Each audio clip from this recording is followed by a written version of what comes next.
हाँ मीरा मिश्रा गोर लगे छी मिथिला सब गोटा के सप्ता माई के कथा में बहुत बहुत स्वागत अछि, अभिनंदन अछि।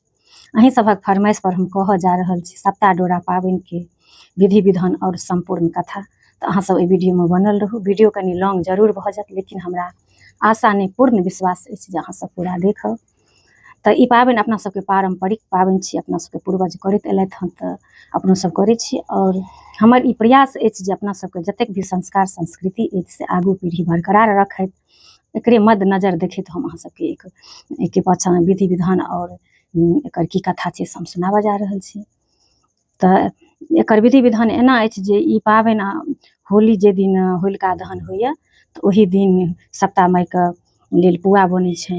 ई पाबनि जहन शुरुआत होइए तो बासी पुआ बनै छै, ताहि दुआरे होलिका दहन भेलाके बाद से पुआ बनायल जाइए। और जे दिन ई पाबनि सौंपल जाइए ओ बैसाख मास जे अपना सब शनि रवि पाबनि सौंपै छी तो ओही दिन ई पाबनि सौंपल जाइए। तो ओहि दिन टटका छनुआ सोहारी डाली पर पड़ैए।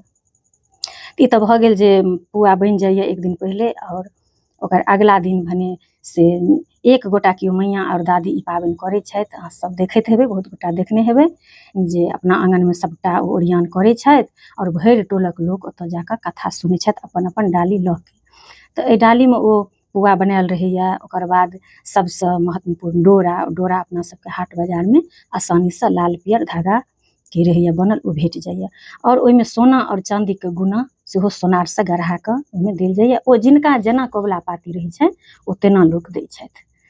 जे कोनो मनोरथ पूरा भेल, कोनो कबुला पाती लोक केलथि तऽ सोनाके गुना देब, चाँदीके गुना देब, कएटा से ओ डोरा देब, ई सब अपन सबके से अलग अलग होइ छनि।